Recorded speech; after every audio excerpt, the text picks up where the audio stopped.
Okay, this is a message to all my comrades in Colombia. It's Saturday night and it's about 9 o'clock. Tomorrow is the second round of your presidential election, and I've been following the election from afar.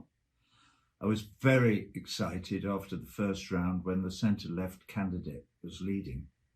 I even expressed my joy to sympathetic politicians in other South American countries. Don't get too excited. They warned me. The right wing will go to any lengths to subvert the will of the people. They will do anything to get their candidates into office. They will arrest, detain, disappear, and/or murder to get their way. In the last weeks, I've watched their dire prophecies coming true. So tonight, late as it is, I must speak out. 12 years ago, some of you will remember, in 2010, I performed The Wall in Bogota. And I remember that local students were protesting a visit by the then President of the United States, George W. Bush. Well, let me tell you, nothing much has changed in the United States. Bush and Biden are the same animal. Biden will be supporting the extreme right in your elections in using all of the above undemocratic means to steal this election from the people. Basta. All people, everywhere, should have a right to a genuine democracy with the freedom to express their desires, demands, and their dreams without fear of reprisal or detention or even death at the hands of a police force or military that is allied to the ruling elite. The people of Colombia are sick of not having these basic freedoms.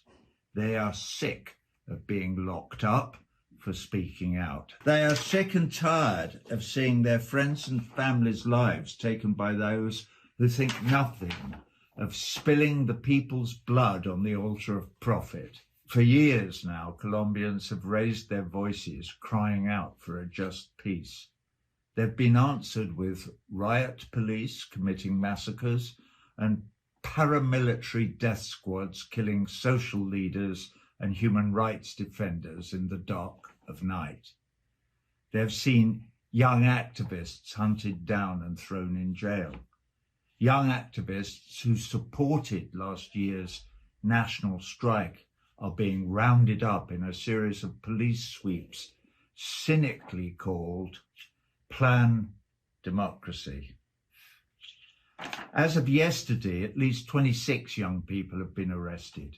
In the city of Cali, I hope I'm pronouncing that right, 9 protesters are at the moment on hunger strike demanding their freedom.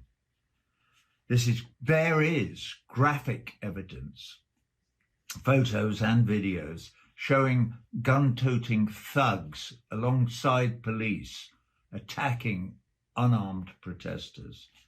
And even though Colombia is seeing the worst electoral violence in 12 years, none of these thugs are being arrested. Free and fair elections must not be bathed in voters' blood. Stories are already rife of the irregularities and fraud that plagued congressional elections earlier and the first round of the presidential vote. I fear that my friends in South America may be right, and we are seeing a preemptive coup being carried out in plain sight against the people's candidates, Gustavo Petro and Francia Marquez. I hope I pronounce that name right. So, I joined the Colombian people and international solidarity movements and democracy and human rights activists to demand, in the name of truth and decency, 1, the immediate release of young activists detained as part of the so-called planned democracy, and an end to the ongoing raids. 2, an end to the political violence that is taking lives every day and making a mockery of these elections in Colombia. 3, that the voice of the Colombian people be heard and respected in this election, and that voice, the voice of the people, be allowed to usher in a new dawn that reflects the needs and wishes of all the people of Colombia, not just the needs and wishes of a corrupt ruling elite. With love, your brother, Roger Waters. Get to the polls. You have to win this election in Colombia, not just for yourselves, but for all of us. We need you.